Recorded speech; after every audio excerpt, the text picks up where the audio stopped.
So hi everyone, we would like to welcome you all to this talk of the IEEE GRSS-APS-SSCS Joint Student Chapter at the University of Southern California. Today we are pleased and honored to have this talk presented by Professor Noriyuki Miura entitled Energy Field Computer Shape. Professor Miura received the PhD degree in electrical engineering from Keio University, Yokohama, Japan in 2007, and started his research career at Keio University. In 2012, he moved to Kobe University, Japan, and became a professor at Osaka University, Japan in 2020. He is currently working on next-generation heterogeneous computing systems and hardware security safety.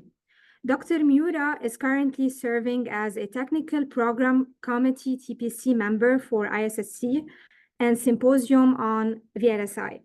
He served as the TPC Vice Chair of 2015 ASSCC.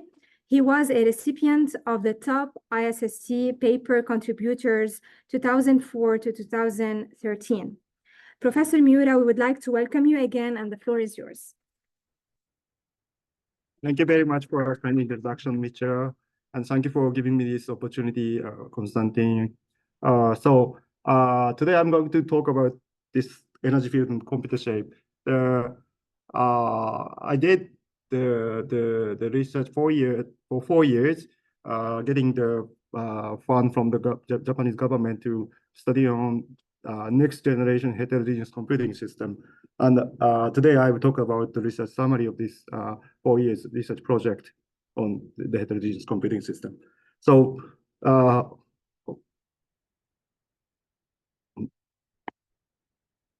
let me start with the conclusion of this project. So I got this conclusion through this research project. So I think that the energy field shape actually determines the physical computer shape. So what this means that, so for example, the desktop computer was first this kind of tower shape, the bigger tower shape. This is because the desktop computer can only operate with the 50, 60 hertz, 100-volt energy field, electrical field, given from the wall mount outlet. Then the desktop computer needs to convert this low frequency energy field, electric energy field into DC voltage. That's why they need very big AC-DC converter. That's why their shape could become like a tower shape, and they cannot move. Then later, we invented the battery. The battery, we can concentrate the very high density static electric field inside. That's why we can make the computer to be like a notebook shape or like a watch shape, or now even we can make it like a ring shape. But if you can open such computer, then you can find that most of the part is actually determined by the battery. So battery actually determines the shape of the computers. So the next question is, what if we can invent the new energy field to make the computer operate? Then we can somehow emerge the new shape of computer. That's the thing I learned from this research study. So someone may say, so what? The computer shape doesn't matter, but I think it's matter, because now the most of the, as you can see, the technical buzzword, IoT, CPS, Industry 4.0, Smart City 35.0, it's all aiming, the society is aiming for the fusion of the cyber and physical spaces. So to me, I think this kind of society itself can be seen as a huge integrated system, because the most of the key things composed to make this society is like sensors, processors, and actuators. All the core technology is given by the computer. I can say IC is the key technology to drive this society. So the society itself can be composed of the lots of IC systems. So we can say this society itself can be a huge integrated systems. So in here, the computer is actually the physical contact point at the boundary of this cyber and physical two spaces. So computer and IC always exist at the boundary point of the physical and the cyber world. So that's why the shape of the computer should be matter to dealing with the valuable information for giving us a good services based on the cyber physical fusions. So that's why I think the computer shape is very important. So today I will introduce one example is something like this. The first one is torch-rated computing system. Torch rate means smash something into the powder shape. So I call it TCS. So you can see here, this computer, this computer system is composed of the 0.3, so the 0.1 millimeter class, very small, tiny powder computing class chip clusters. And this is going to be like imperceptible and non-invasive. And actually, I can say this shape is free. So this can be used for any kind of important application for the new society, like the medical purpose, like healthcare purpose. Maybe you can swallow it because this is like a really small tortured like powder medicine. And also we can use this kind of invisible computing system for like a caring the baby or elderly person, or even we can use this system to be security because it's invisible. So we can use it like a pasting into like the glass, then we can make it invisible security system. And this is I'm interested in some kind of like relaxation or mental health care. So in order to measure the good condition or bad condition of the human mental condition, then I think the sensor should be invisible and should be non-invasible. Otherwise, we cannot measure the actual humans' emotion. So this is one example we did very preliminary study. So I call it complete understanding human emotion. I think emotion is anyway just the physical phenomenon actually originating from the neurons' EM field energy. So I think this is for sure measurable, but we need to have the non-invasive sensing system for daily use.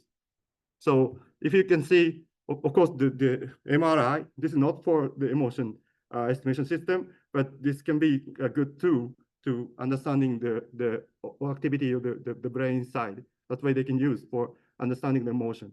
But this is too big, and we cannot use this for the daily life.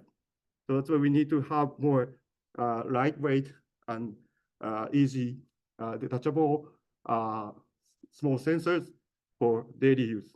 So this is one small result. So here you can see we can have many wearable sensors to measure the many things like EEG or PPG or electric potential of the skins. But if you really understand the contribution of each sensors, then we can somehow skip some of the sensor devices. Then actually the result of the estimation could become better because of the reduction of the human body stress. So that's the reason why I think we need to have some non-invasive type sensing system for, especially for human emotion sensing. So that's one motivation. So let's go to the detail of the TCS. So TCS is a 0.1 millimeter computing powder cluster. So the idea is, so we are not going to SOC. So unlike SOC, we triturate all the computing component into 0.1 millimeter class powder chips, and then reconstruct all of the powder clusters by wireless networks, and to reorganize the high performance computing system.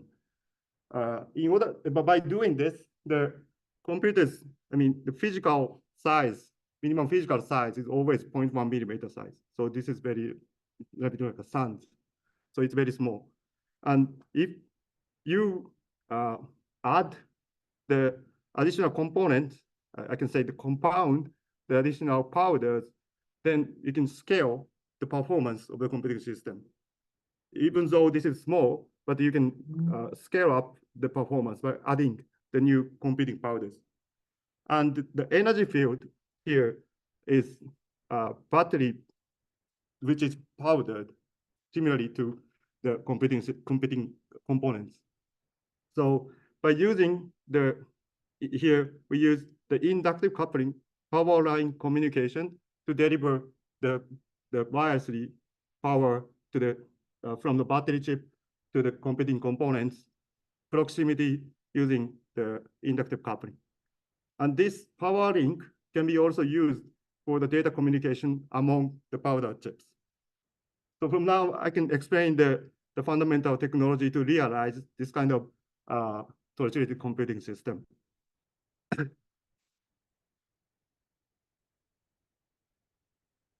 The first one is how to physically create such small powder chip clusters. So we use the laser stress dicing. This is needed because the chip size is already 0.1 millimeter scale. So we cannot afford the dicing margin for this small chip. So we use the focused laser pulse to make the inline cracking point and then put some stable tension, then the cracking point can make the dicing line automatically without having almost zero, almost any assembly, dicing street. That's why we can make the small chip with a small assembly margin. So this is the comparison. If you go like conventional grade dicing, you need to have like almost 100 micrometer dicing street. This is too much penalty for the 0.1 millimeter class powder chip. So this is the electrical measurement results. We have a LC oscillator on the edge of the laser dicing, and we change the distance from the dicing edge to the circuits. One is for the transistor is at the edge, and the other is at the coils at the edge. So you can see that the assembly margin needed for this laser stress dicing is less than 5 micrometers. So it's very small. Almost zero margin is needed for ratioing the small chip. Okay. Are these chips thin? This chip, no. This is 300 micrometer. But I heard from the assembly person that it's better to see to make the success rate better. Okay, so the circuit side, I introduced IC, inductive coupling power line communication transceiver circuits. So this is, I can say this is simple and the symmetric topology so that we can share the single on-chip big coil for both power link and data link. So the point is that the power link is a cross-coupled inverter. This can be used for both TX and RX. So if you make a TX, then this cross-coupled inverter could act as negative conductance for the LC oscillation to generate the, actually here, the 4 gigahertz RF inductive RF magnetic field, sorry. And if you go to the power RX, it becomes the rectifier to generate the RF 4 gigahertz RF signal to DC output for the operation of the computing component. And the data transmitter is a very simple switch. It directly modulates the power line through this register, and then this modulation can go to through the power link to the receiver side, and the receiver is just like inverter-based amplifier to directly recover the broadband digital baseband signal from the modulation of the power line. So this set of the data transceiver and power transceiver can be placed every powder computer chips, and power link and the data link can be simultaneously obtained through the wireless network. So this is the demonstration measurement setup. We finally demonstrated something like 1 microwatt power and 1 megabit per second power delivery and power line communications. So what we have done is to use microprobe station, and because the chip size is already, for example, 0.3 millimeter square size, so we don't have a good connection for the parts. So we made a very narrow thin chip, and it is mounted on the PCB board, and the PCB board is mounted on the micro manipulator on top of the microprobe station. And then we use the microscope to align the position to check the operation of the power link and the data link. This is the setup for measuring the IC/PLC transceiver. So this is you can see the communication link. This particular case, we show 0.8 megabit per second bit rate 10 to the power -3 data link. This is the detailed measurement for both power link and data link.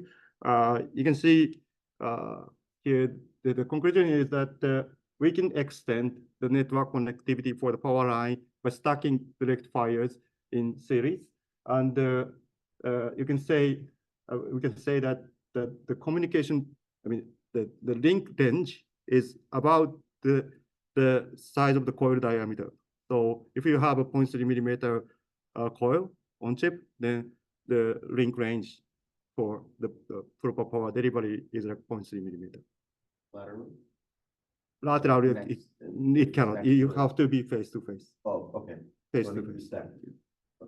So our misalignment is possible, like half diameter. But if it go more, then you cannot have a connection. So the picture you had initially of all of the scattered components, It's just different. It's That's a different. concept. It's concept picture just we put on the tape. Yeah. So an additional thing is that this is just inductive coupling. So we don't need to have any the impedance matching. So we don't need to have some bulky matching circuits inside. So the frequency, if the frequency is variated, like for example, the plus minus 10%, then still we can have connection between the on-chip coils to deliver like 1 microwatt power through wireless connection of this on-chip coils. And how can we implement the torch-rated, powder battery? So we use this small capacitor, and we can have thin chip, power transmitter chip, and stacked on top of the capacitor. And then we are going to charge up like a 24 volt of the capacitor, and then we can have the step down converter, in this case 2 stage, to generate 24 volt to the 5 volt, and the 5 volt to 1 volt, and then make the LC oscillator operate to generate 4 gigahertz magnetic field for power link and data link. That's the way we design the torch-rated battery in this case. So this bigger one is used for 1005 size capacitor, and then this one is smaller one is for 0603 size capacitor. Okay. The cap value? What is the capacitance? Capacitance value here is so in the later calculation I forgot few nanofarad, I think, few hundred nanofarad.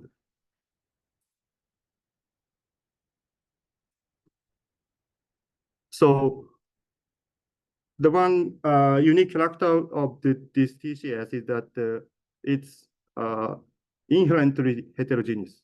So we can make the powder chip, and we can choose the process for fabricating chip one by one. So this is already separated. So I can say if we want to make the power transmitter, a power receiver, if we want to make a power transmitter, then we can use like old technology with the high voltage options. In this case, we use 180 nanometer, 24 volt high voltage options for fabricating the power transmitter chip. I mean, the battery powder chip is fabricated by the 180 nanometer high voltage device. And other competing component, we can use like 28 nanometer process for low voltage operation. So that we can increase the time of the powering from the 24 volt 100 nanometer to 28 nanometer computing component. What is the DC power consumption of the oscillator? Oscillator, I mean, here? Yeah. Okay, few tens of microwatt, I think. But if you send the microwatts, you should be running out of power much faster. You said the capacitance is 100 nanofarad, right? Yes. And you're charging it 20 volts, right? So QV squared is the total energy that you have. So I need to check the exact number. Sorry. So finally we got 1 microwatt at the end of the receiver. So I believe the efficiency between the power TX and power RX is something like 10-20%. So I think the power consumption of the power transmitter should be 10 megawatt something. And I think the capacitance value is a little bit different. I need to check later. So this is the result. If we use 24 volt, then the operation time could be improved like 180 seconds. This is 3 minutes. So of course this is short, but we can make some intermittent operation, then we can increase the time of the powering.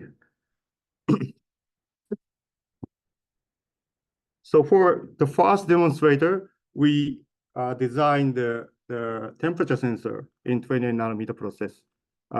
Here is the brief block diagram. We used the band gap reference-based temperature sensor, and what we have done here is to try to use only transistors for better scaling to make the temperature sensors to be very small for integrating the 0.3 millimeter small powder chip.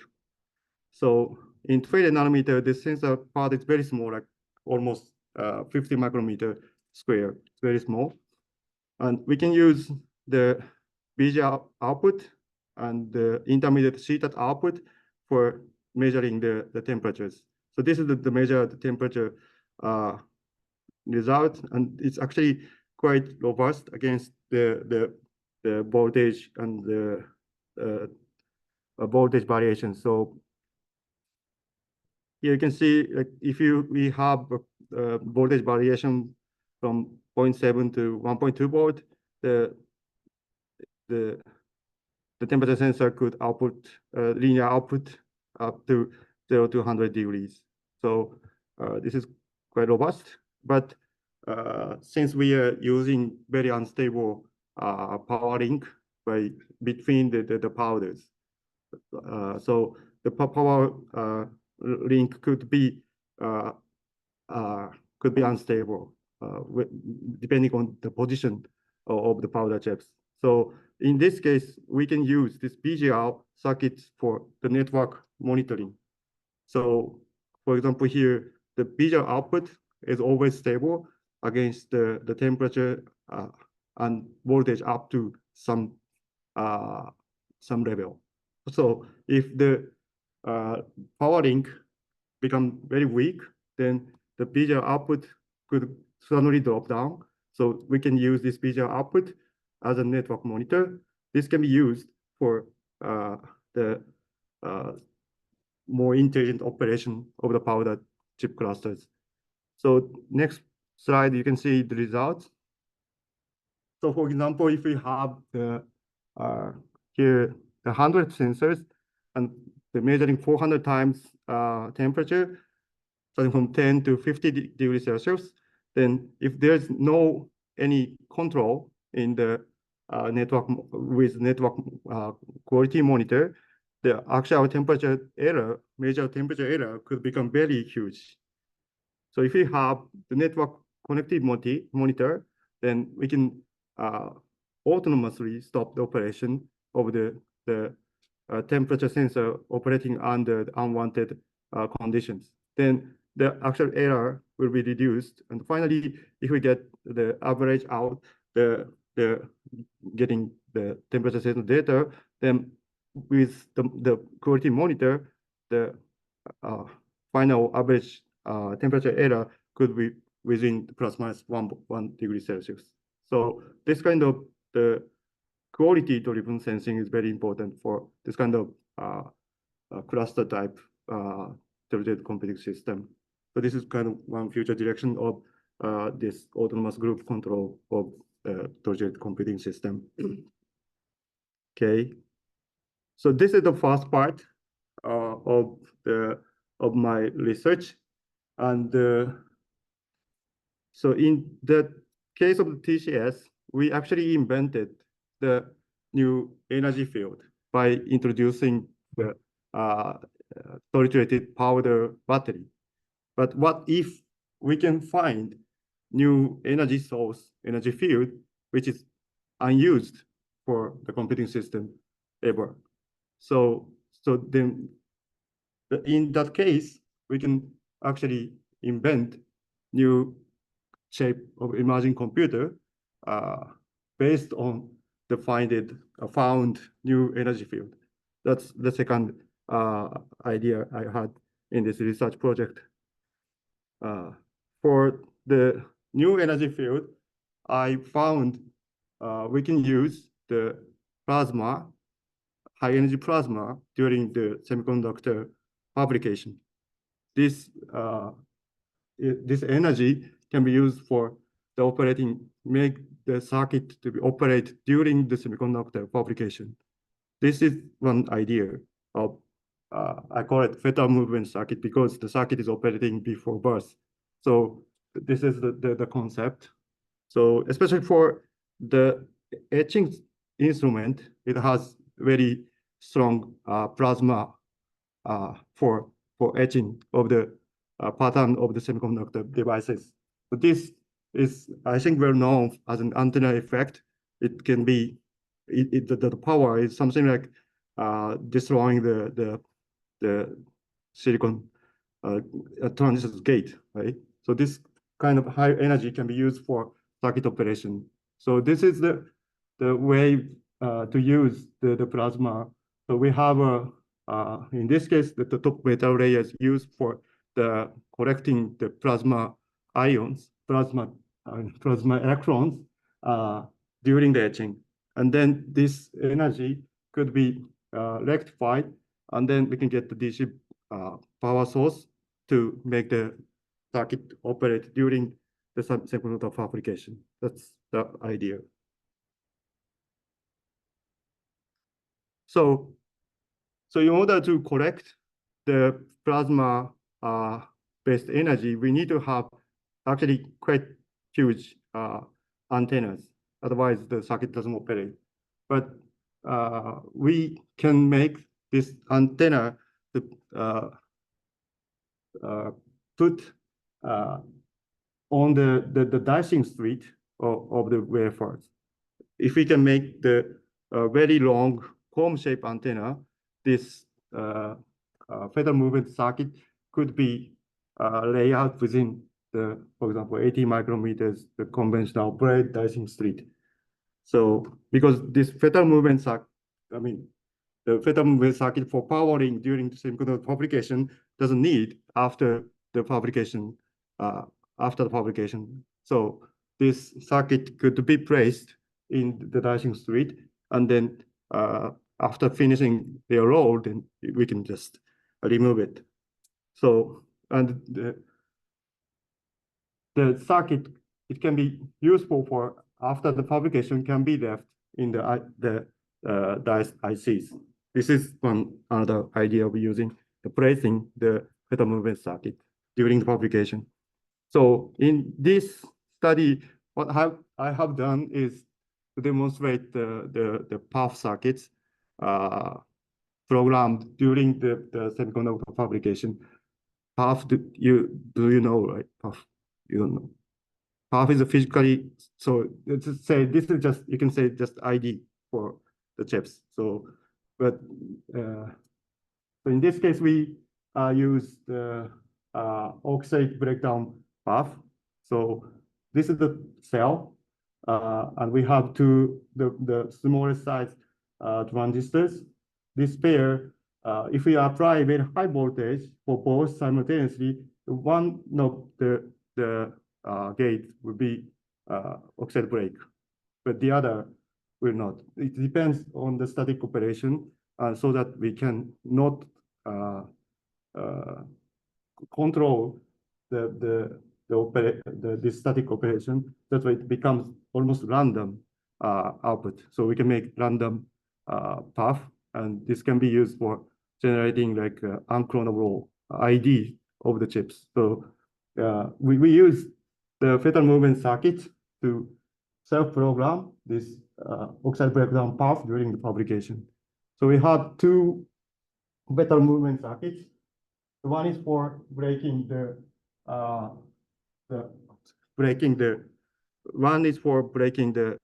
oxide of this cell, and the other is for make the operating the sequencer for programming of each path cell.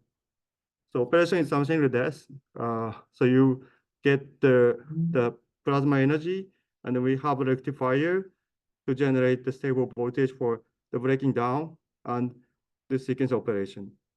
So first, this counter is first start up some path cell, and once the breakdown voltage applied to the first cell, then one of the transistor gate of this transistor pair will be broken. Then the impedance will be reduced so that the voltage for VH, for breaking down voltage will be dropped. And this could be used for triggering the counter and then increment number of the program target cell, and the next path cell could be programmed. This operation, yes. Are those switch devices high voltage devices? This is the 5-volt I/O devices. And then the M1 and M2 are low voltage, so that they break, or so this to a core device, 1.8 core device. and how do you prevent possibility of breaking both of them? Here.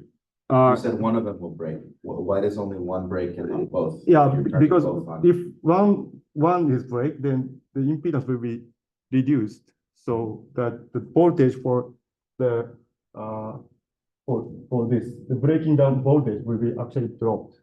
Oh, because it'll be a low. Because of the low impedance of the broken the time to break is random, so it cannot be at the same time. So we can avoid the breaking down both.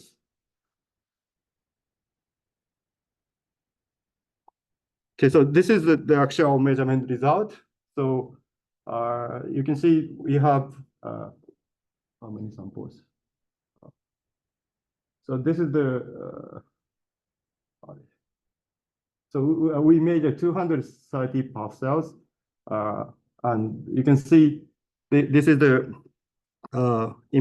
so this is the differential current between two nodes of the cell input. You can see there is a clear difference between these two nodes. The one is one node is broken, the other is not broken. So this current difference is actually quite stable against the environmental change, like voltage and temperatures. So this is I can say this is really stable path cells. And also we confirmed the array array, this is 2-bit, but array operation with the sequencer. So we can say that the random program could be done by using these fetal movement circuits during the fabrication. So this is the again conclusion. So we believe that as we demonstrated by using 2 kinds of the new kind of circuit shape, I think that energy field shape can determine the computer shape, as I demonstrated with the tortuated powder computing system and fetal movement circuit system. So the final thing I wanted to say here is this. So I think this is the summary slide. So our ultimate goal as a computer engineer, what we want to do is to show the computer shape leading the human beings happy. What we can do is something like maximizing the amount of valuable information acquired by humans. So this is very inaccurate equations, but I will not explain my thinking. So if we want to maximize the total information amount acquired by human, here we can something like integrating some information amount for event I, but we need to have some delay and limited time. And if we reduce the latency, this is for like high-speed processing, something like that, we can obtain more and more information. And the time is limited because we have only limited energies in the house for humans for acquiring information. And so increase the time, we need to have low power operation. And in order to increase the energy, we need to find out some new energy source. So that's one thing what I have done for the fetal movement circuit. But most important thing, I think it's this one, II, should be increased. So this is given by something like this equation. So of course, there's important parameter. This is the information reliability should be very high. But the important thing is that this number, so this number could be infinity by acquiring the really valuable information not yet found by humans. So this could be done by making new computer shape. And then if we can put such new computer shape, new shape computer into somewhere we don't know, then we can get some good valuable information to maximize the information amount. That's my summary of this talk. This is all I have. Thank you very much. Thank you for the nice talk. And now the floor is open for questions.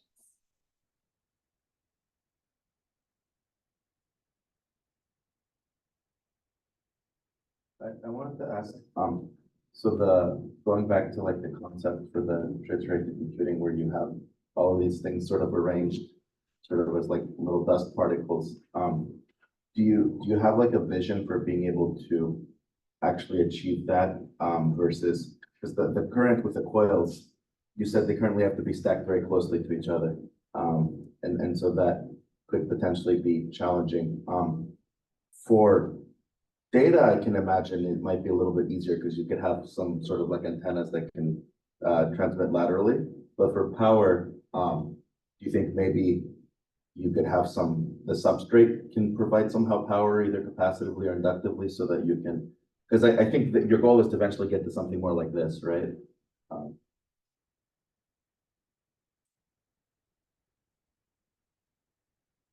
So you mean the lateral connection for the powering in this shape? So for this to work, you would need lateral connections as well, right? In terms of power and data, compared to the current state of the art for the TCS, which is they need to be stacked vertically, right? So do you envision developing this further? Yes, that's very good question. So I said it should be face to face, but it's not necessary to be really face to face. It can be like little tilted. We can provide powering. So and the the concept I having here is have many battery powder chips and many powder computing chips. Mhm. And I can say I don't care if there is no connection. So I see. the So chip we're doesn't independent. operate, so it's fine. And yeah, so and one small thing I have done is that we can use forgot to the word. So every, was that the concept, like you said, misunderstood it. So every chip has its own battery source. Like it's one cluster, it's one unit in It's not necessary, but so the connection can be randomly created. So how many depending on how many battery powder and how many computing powder you want to operate, then we need to have some redundancy Yeah. to make the stable connection for the power link and data link. I see. And then for the battery life perspective, where you said it's about 3 minutes, do you envision some way that you could reliably recharge these once they're sort of like if you spread it on clothing or something, right? So then, and the person wears it, once it's discharged, how would I reuse it again? Do I just throw it away and get a new one, or? Yeah, I think I didn't implement this one, but Yeah. I think we can charge through this coil. For the coil? By having some step-up converters inside. But so I didn't explain that in this work we didn't have any communication for the long distance. Yeah. So even we measure the temperature, we cannot actually read out the data measured. So I was thinking that since we have high voltage here, so we may be able to send the data back to the battery chip, and then we can have non-volatile memory to store the data, and then later we can use some big coil to capture the data out from the battery chip. So in that case, we may be able to simultaneously charge the battery too While we're cleaning out. Yeah.